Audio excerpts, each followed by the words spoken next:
the Buffalo Nerd Sports Podcast, where we talk history of the game, numbers, and stats. And each week we highlight a charity that's doing good. If you haven't subscribed yet, then you should, because I'm this the real deal. And you know I gotta shout out the Buffalo Bills. Turn it up to the max, sit back and relax. This the Buffalo Nerd Sports Podcast. Let go. Hey, what is up, Bills Mafia? Welcome in to this episode of the Buffalo Nerd, your home for Buffalo Bills football with a charity on top. Brought to you by SB Nation on the Buffalo Rumblings podcast network, and is being served up to you live by Picasso's Pizza on the Buffalo Rumblings vidcast network. Treat yourself to the most flavorful pizza on game day. Picasso's, we are Buffalo Pizza. Shipping local and nationwide. Order online at picassospizza.net. I'm your host, Colt Schroeder. If this is your first time checking out the show, thanks for being here. Appreciate you. If you're already part of the Nerd Mafia, then welcome home. Big show this week. As you folks can see, I'm being joined by Brian Batko. He is from the Pittsburgh Post Gazette. Gazette. He covers the Pittsburgh Steelers. So I'm super stoked this week. Obviously, we're going to talk the matchup. Super stoked to have somebody that's, got a little insight of what they're thinking out of Pittsburgh as they're getting ready to play our Buffalo Bills this week. Before we get into all that kind of stuff, though, Brian, why don't you kind of introduce yourself? Let people know a little bit about you.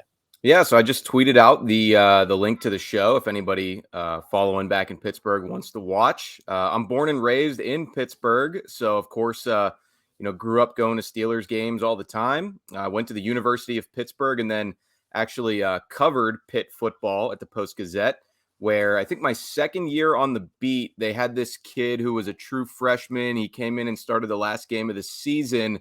His name was Kenny Pickett. So then my second year covering Pitt was his sophomore year. After that, I jumped over to the Steelers, and I've been covering them since 2019. And yeah, haven't had to leave the city that I grew up in and love and met my wife in. So it's been a fun time, and it's a great ride covering this team. Yeah, I mean, I think what a lot of people kind of respect about Pittsburgh is it's similar to Buffalo in regards that it's kind of that blue collar type of atmosphere, right? It's a little more wholesome type of feeling. So I think Bills Mafia relates pretty well to the Steelers. No doubt. I've got my Erie Bayhawks hat on because my wife went to Gannon University in Erie, so kind of right in between Pittsburgh and in Buffalo. So we got to know a lot of Bills fans that we've stayed in touch with over the years. Definitely similar vibes for sure. Love it. Very much so. So before we dive into all the football stuff, we do like to highlight a charity off the top every week. And as the guest, Brian does get to choose the charity. So this week, Brian chose Habitat for Humanity. So why don't you just tell us quickly, kind of, Brian, why you chose them? Yeah. Like I said, my wife was at Gannon University and, she was president of the Habitat for Humanity chapter there.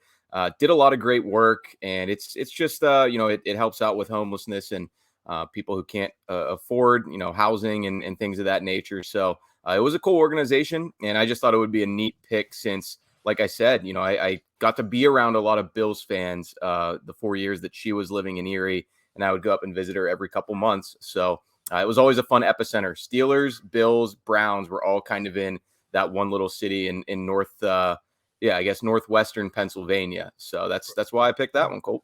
Yeah, I like that. It's very cool. And I think a lot of people know, they're familiar with the organization. They're in everybody's backyard, basically, right? I think This is a cool organization to highlight because I'm in Sacramento, folks in Buffalo, whether you're Pittsburgh, wherever, you can find these folks, right? So you can find the local way to support your local chapter of, the Habitat for Humanity. So they're easy to find. They're at habitat.org. If you've never been there, you know where to go now. If you have an opportunity to donate or maybe send it over to somebody that might be looking for something to do with their time, energy, that's where you should send them. So, and I'm not handy at all, so I can't help actually build anything, but at least I can give a little bit of awareness their way.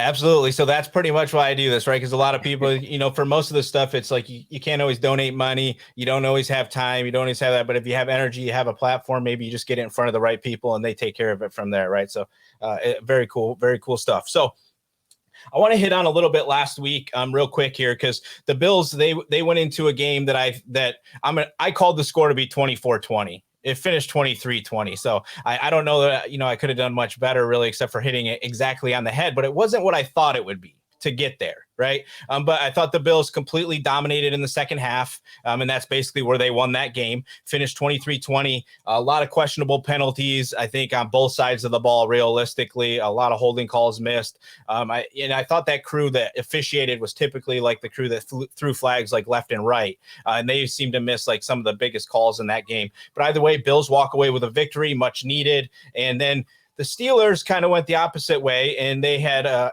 tough go in the second half. Obviously, Trubisky gets benched. Pickett gets his first opportunity. He's making rookie mistakes, but he's slinging the ball around. He's trying. You can see there's a difference, right? But I think leading into the season, the question mark was the offensive line for the Steelers. It seems to be a struggle.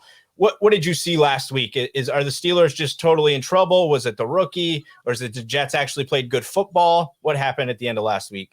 Yeah, I mean, it's kind of been the story of their season during this 3-game losing skid that they're on, just really failing to pick each other up and play complementary football. I mean, Pickett got in there and did some good things, was moving the offense. Like you said, I mean, the 2 interceptions, not ideal. The box score says he has 3, but if you didn't watch the game, the last one was a Hail Mary. So that one you can pretty much toss out. The other 2, they hit his receivers' hands. You could argue about ball placement, but point of it being, Pickett wasn't really the issue. I was kind of typing away at my computer in that fourth quarter, all about how he came in and saved the day and gave a spark to the fans in Pittsburgh.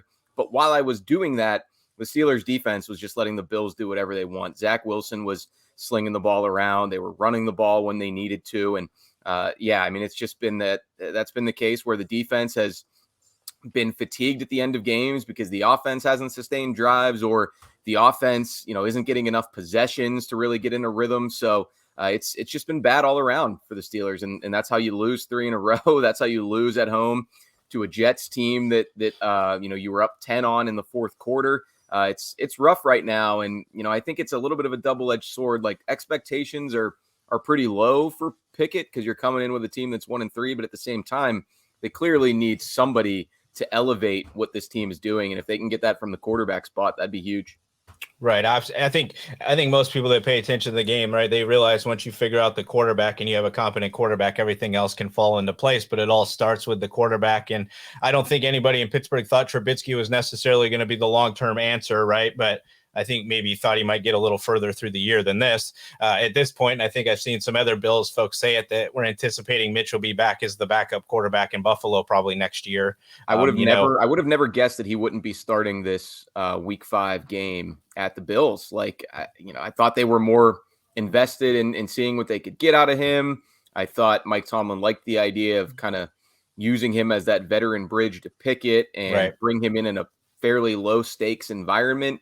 And yet this is a pretty high stakes environment for Pickett to make his first start. So I'm shocked that they made the switch at halftime the other day. And, once it was made, I think you kind of have to roll with it. So I'm not surprised they're doing that. But to me, absolutely, Colt, the Mitch Trubisky era, such as it is, lasted, a lot shorter than I thought it would.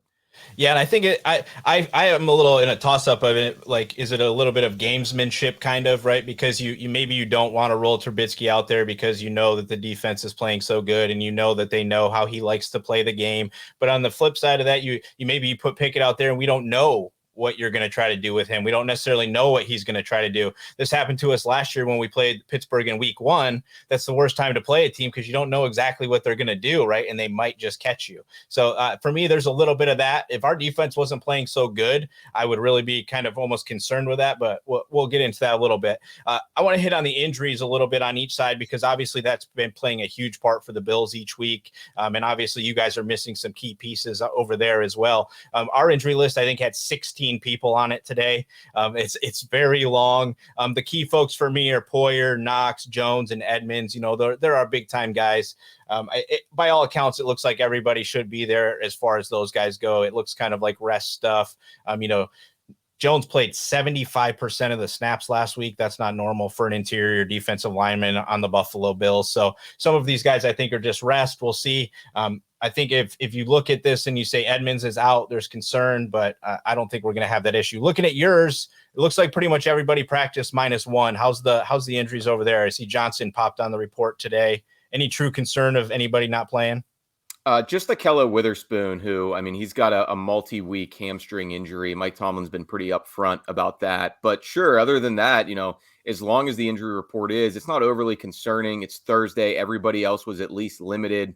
I talked to Deontay Johnson afterward because I figured he was going to be limited on the report based on how little I saw him out there. And he said it's not a big deal. He got took a knee in the Jets game, was a little sore in his upper leg, hip area, but he doesn't want anybody to worry. So sure seems like the Steelers are going to have their number one receiver.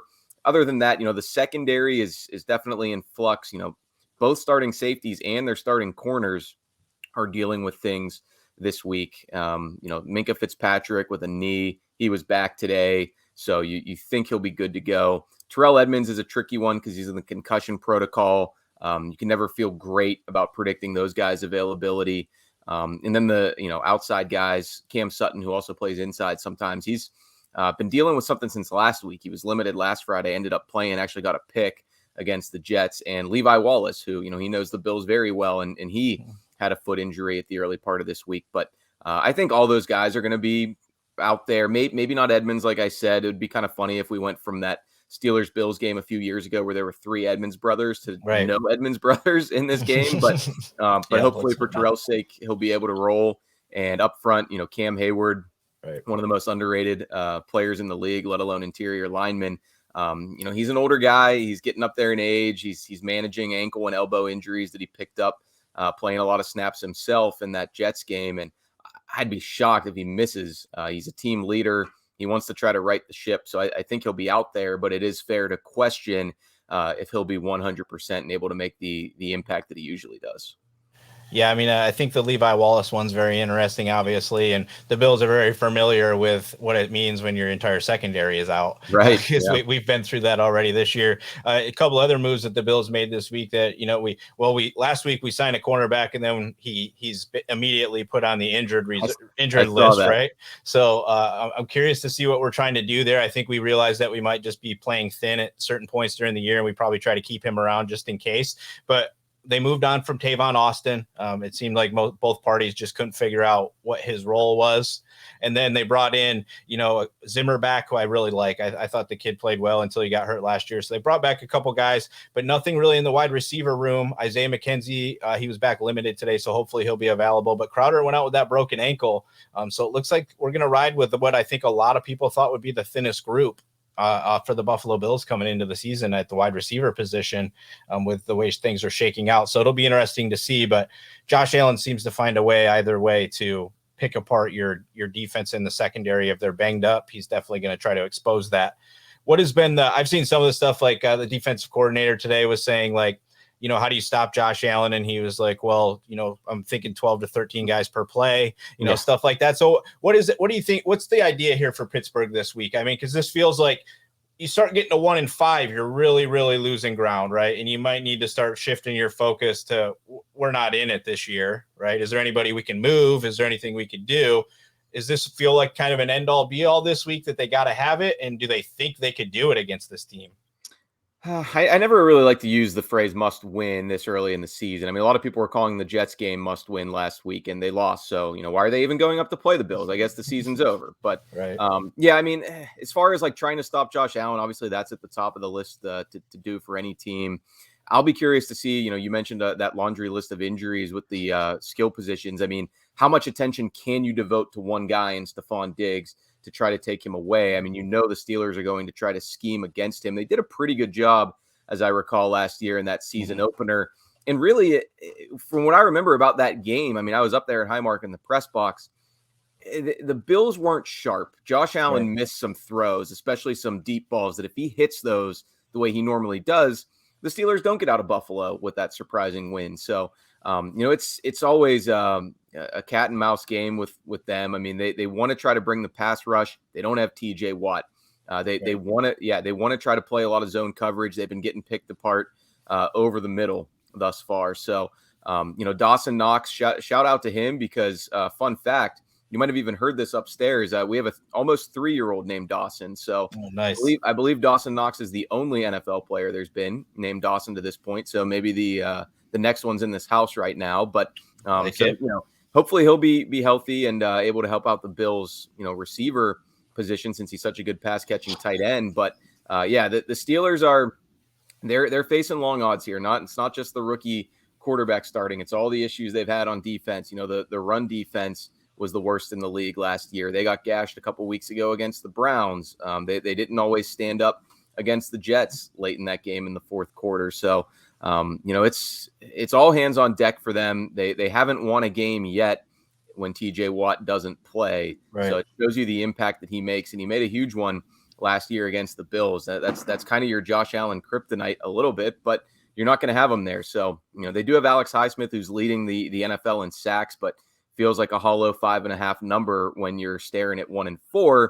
And not only that, but after this week against the Bills, they've got the Bucs at home, and then they have to go face the Eagles and the Dolphins on the road. So it is just a very, very tough stretch to get Kenny Pickett started in his NFL career.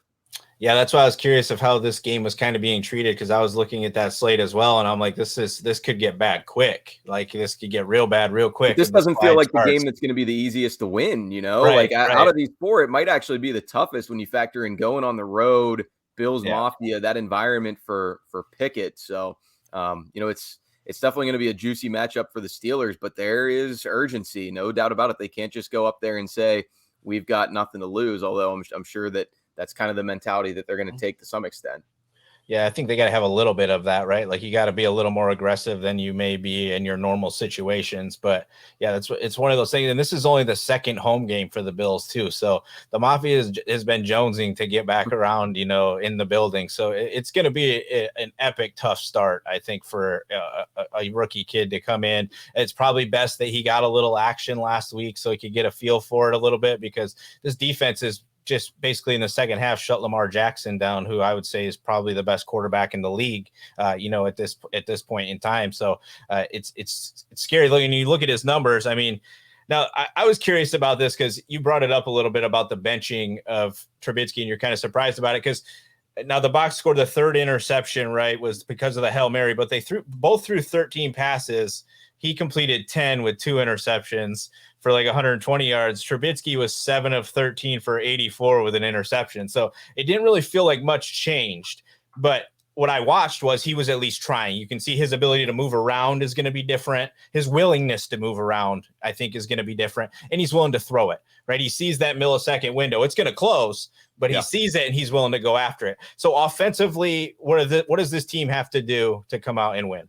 I think the general school of thought here when it comes to Trubisky versus Pickett is that Mitch was playing with that weight of having the first round quarterback behind you on the depth chart and really didn't want to make the big mistake. And for the most part, he hadn't been turning the ball over. But yeah, when you're not taking chances, you're getting a lot of 3 and outs, you're getting a lot of punts, you're putting so much stress on your defense. And might as well be throwing picks. Right, yeah. So you did see a little bit more aggressive mindset from Kenny Pickett. And I guess that's one thing that he kind of has in his corner is that he knows he's, kind of the future of the franchise at the quarterback position. So they're going to have patience. They're going to be willing to learn and grow and develop with him, which, that wasn't the case for Trubisky. More was expected of him as a veteran coming in with that experience and that resume. So I think the easiest thing for them would be if they can get the offensive line to push people around and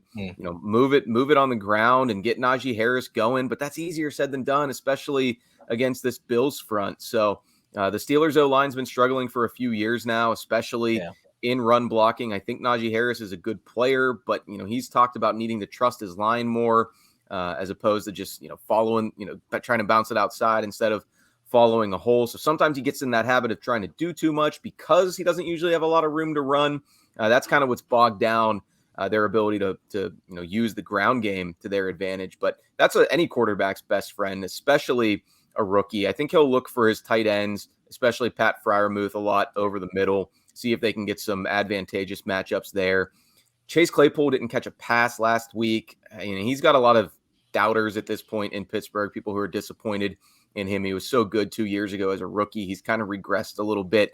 Maybe he gets more involved just to try to change up what you're showing opposing defenses. So George Pickens has been really good as a rookie on the outside, but last week was his first true breakout game. So perhaps he can win some one-on-one matchups on the perimeter, and that's where you can, make some of those big splash plays that, keep the Bills defense on their toes. But the other fun subplot to that Steelers offense versus Bills defense, Damar Hamlin and Dane Jackson, two former Pitt Panthers who played with Kenny Pickett, won with Kenny Pickett, know him really well. And, it'll be funny to see if he can kind of get one over on those guys, if one of them can get a pick against him. That's a fun game within the game for him against this banged up secondary. Yeah, I really like that. Both those guys were chatting about that today. They were hitting them up on that. I think that's cool when there's little stories like that are happening internally in the game like that. And I find it hard, right? Because if you just go look at the paper for the Pittsburgh Steelers, you're going to see Najee Harris, you're going to see Claypool, Freiermuth, Deontay Johnson, and you're going to say to yourself, why aren't they scoring any points? Why can't they do anything, right? Like, it feels like that should be an offense that you should be productive with. I think a lot of teams would take that. Right now with too, that skill group is really good. I think good. ESPN.com, I think, ranked them the 12th best skill position group, and that was before George Pickens was making these crazy one-handed catches. So yeah, they've got the talent, they just haven't found a way to distribute it. Right. Yeah. It feels like, the offensive line, I agree. It's all you've been hearing about for the past few years. I think it's what ended essentially Ben Roethlisberger, was that the offensive line was not there anymore. So for me this week, and you can tell me if I'm off my kilter for the Bills, I think that basically this is a simple game for us. We don't do anything out of the ordinary. I think you will see us try to run. Sean McDermott has been talking it up a lot. He's pretty disappointed in how much we've been running the ball. But in turn, I wrote down just a couple things of just run, be efficient, and don't play down, right? Because typically in Bills fashion, you would slow yourself down and not get into this, let's just go crank it up on them because we can, right? Like, we need to go in there with the killer mentality this week because there's nothing on that side of the ball with the depleted guys. They're kind of down. I'm looking at our guys going, I don't see any reason that we can't just do the same thing we've been doing every week, right? The only thing I want to see us do this week that we haven't done the past couple of weeks, and you kind of hit on this, was I think we've been leaving Stephon Diggs too early. We've been letting teams take him out even though he's double covered. I think we got to continue to push that, and you make him beat them, because as soon as you don't do that, I think you allow these teams to think that they figured you out for that.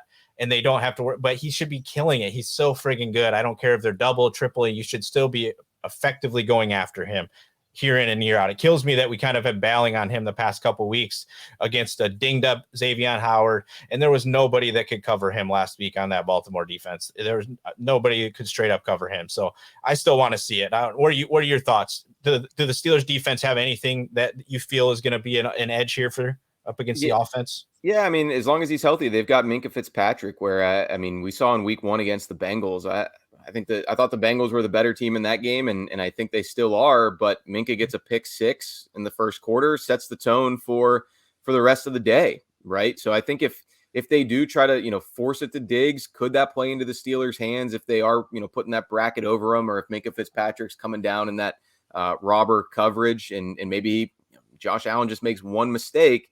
And could that give the Steelers that little bit of momentum or that confidence that they need to make this a game? So, he's a really good safety. Cam Hayward, like I said earlier, he's not 100%, and he's been getting double teamed left and right with no TJ Watt. Can Alex Highsmith take over a game? That's still the question for him. Even though he's been consistent week in and week out, he had a few chances last week against Zach Wilson that he didn't finish it off. He had 1 sack. He probably could have had 3. So it's easier said than done again to try to bring down Josh Allen if you get home. So that's what part of what makes the Bills great. And, this Steelers defense, they better have some wrinkles, some tricks up their sleeve with Mike Tomlin, Terrell Austin, Brian Flores on staff. He's at least very familiar with the Bills from being in the AFC East. So we'll see if they throw anything new out there or if it's just going to be a long day up there in Buffalo. Yeah, now granted, Flores doesn't have any victories against this Bills team, but he should know what we like to do. And again, that's why I feel like this is set up for us to kind of really just try to change what we're doing to see if we can make it happen against a team that's really having a hard time. Right? Is like, hey, let's just run it. And we get first halves have been very difficult for us. Right? Every week has basically been a tough first half for us. Second half, we've given up 7 points throughout the season so far. So I think you've got to be with us in the first half. If you're not with us in the first half, then it's probably lights out. And that's what I'm hoping for. One of my big keys was the goal for the offense should be to get the defensive starters rest. Right. I'm looking at this laundry list of players that need to rest. Like, we need to be up by like 20 in the third quarter so everybody can sit down and hang out. Now, as far as the Bills defense trying to stuff you guys, I think that it's pretty simple. Like I just mentioned, I think you guys have very, very good talent across the board, and one wrong move I think could really open things up, and you guys have guys capable of making the play. So tackling, we've been very, very good at it, but this is another one of those teams that I feel like they try to get the ball in the wide receiver's hands quickly, let them move and shake, right? Probably especially with this kid. Yep. Yeah, especially with this kid, they're going to want to probably get the ball out of him quickly, right? And kind of move along that way. The other thing for me is just that no big plays. You cannot let him get any kind of hype, right? Any kind of momentum that he thinks he can do it. Am I off kilter there? No, and I would say, though, I mean, I don't know that Pickett has a reputation so much as a big play quarterback. I think his arm strength's good, but it's not, it was one of the questions about him going into the draft. And I actually think for the Steelers offense, of course, big plays are nice. Any team would say that, but I think it's more realistic to just sustain drives, keep it going, pick up a 3rd and 6, pick up a 3rd and 4, use your legs if you need to. If you're Kenny Pickett, he was really good at that in college. Everybody saw the fake slide against Wake Forest in the ACC championship game. I mean, you're not going to have something like that every week, but they just weren't converting on third downs enough with Mitch Trubisky as their quarterback. Clearly, Mike Tomlin was tired of what he was seeing in that regard. So, more so than chasing that big play against the Bills defense, find a way to get yourself in third and manageable, sustain, like I said, sustain drives, keep the ball away from Josh Allen. Sometimes that's the best defense against him, right? So, shortening the game essentially, I think, is if the Steelers can do that, that maybe they'll at least have a puncher's chance of getting Allen to make maybe one mistake that can turn the tide. Yeah, I mean, you watched Baltimore do that last week, right? In the first half, they controlled the game, and I think that's what every team that is good, that likes to run the football or needs to run the football more, is going to do to the Buffalo Bills, right? That's going to be your ultimate goal, is keep Josh Allen off the field, give him as little time as possible if you truly believe he's going to hurt you. And I think a lot of teams think that he's going to hurt them in some regard, one way or another, especially when he gets rolling. And he's at home, and the defense is probably going to give him lots of opportunities to succeed, right? I'm not saying I don't want to bash on it because you're here and I appreciate you coming out, but this feels like a really tough matchup for the Steelers to walk away with this in any kind of regard. 14-point underdogs. Yeah, I mean, biggest. You don't see many 14 points in the NFL, right? That's college all day, but when you see a number that big in the NFL, it's kind of like you almost just want to go the other way just because it happens so rarely, right? That you actually see that. But if you had to put down a score for yourself this week, where do you think this falls? I think I'm going to go with the Steelers coming out with some passion and some fire on the road. I mean, that's one thing that you can say about Mike Tomlin over the years. He hasn't had the postseason success lately, and that gets him far from the good graces of Steelers fans, but he never loses a team. The famous stat, he's never had a losing season. Granted, those were all with Ben Roethlisberger, except for the 1 year where he went out. So they always compete. They always play hard. I think they're going to do that this week, but it's just not going to be enough. So I'm going to go Bills 23, Steelers 13. So no cover, but still a comfortable enough win against Kenny Pickett in his first NFL start. My score is considerably different than that. I'll just put that out there first. I actually think this is going to be like 41-6. Wow. That is a lopsided score. I really think that they're going to have a hard time with this defense. And if they don't get in the end zone early in this game, I don't think that they're going to get in the end zone at all. Because what we've seen in the past few weeks is the Bills defense tends to do this thing in the first half where they almost kind of sit and just wait and let you do whatever you're going to do.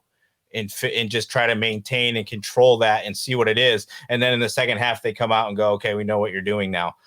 Over, right? It's like done and over. Well, and we're talking about ever score in the first quarter or even the first half, going back to the last year. So is that what it is? Yeah, okay. so I didn't know that stat. Struggling very much with slow starts. Look that one up, Colt. Yeah, the Bills have given up 0 points in the third quarter and only 7 points in the fourth quarter. In the second half, so maybe that'd be good for the Steelers if the Bills, allow you to move the ball a little bit early on. They may. Perhaps it'll be an unstoppable force versus a stoppable force versus a movable object at this point. Right. I like that. That's not a bad. And in the last time I put up a big score like this, I was really close. But the week prior to that, when I wanted to put up a big score, I tempered my thoughts because I was like, I don't think we can do it. But when I'm looking at just like Lamar, we faced Matthew Stafford. We faced some like offenses that I think are showing they're more high power than the Steelers to this point. Whether that could all change under Pickett, you never know, right? I'm not saying that not anything is possible, right? I mean, Josh Allen had terrible games to start and he progressed into what he is now, right? So you never know. But it feels to me like it's just an opportunity where we get out early and then it's just kind of ride it out in the second half, and the turnovers, just don't ever let them back in the game is the way that I think it's going to fall out. You just predicted what would be the biggest blowout in Mike Tomlin's coaching career. So I don't know if that makes you feel better or worse about it. Their biggest loss was twice. They lost by 31 last year to the Bengals, was one of those games at Cincy. So a high-powered offense. Yes. Okay, so one high-powered offense. That's a very interesting stat, though. Vegas should put that out as a line and let somebody put that out as a bet. So maybe I could be way off, but I'm going to trend really high on this one because I think it just feels like our defense is it's doing well. Jordan Poyer's now got this $1 million from Pat McAfee that he's got to get. Did you hear about this? Yeah, the 13 interceptions he's got to get in the season. Yeah. So we'll see what happens. But thanks for coming on, Brian. I want to get you out of here. I know it's late over there for you on the East Coast. I appreciate you spending some time with me and coming on and hanging out and talking Bills and Steelers. You want to go ahead and shout out anything you got coming up, anything you're working on, any of that kind of stuff? Yeah, so all our stories at post-gazette.com if you want to give us a read. We got a promotion going on right now. I think it's $6 for 6 months. So a drop in the bucket even just to read all of our Steelers coverage that we've got ahead of the Bills game. So we've also got a podcast called The North Shore Drive. You can find that wherever, Spotify, Apple, and on YouTube. So, thanks for having me, Colt. Enjoy the game Sunday, man. Yeah, I hope that you enjoy it too. Are you going to be up there for it? Yeah, we're making the trip, driving up on Saturday. And, it was second year in a row now we're going to Buffalo. So we'll have to get some wings while we're there, obviously. Very cool, man. Well, enjoy the trip up, enjoy the game. I mean, either way, I think it's exciting for the Steelers to kind of see what they can potentially be looking at moving forward, right? It might not be the greatest team or opportunity to see it in the first start, but it's always nice to have like some kind of hope on the horizon that you've got somebody that could be the next guy, right? So that's a lot of fun. It'll be interesting. So. That's right. So appreciate everybody for listening in. Of course, make sure you guys head over to habitat.org and check out Habitat for Humanity if you can help out over there. And of course, go Bills. Make sure you leave a review and subscribe so you never miss another episode. We'll see you next time. Leg out.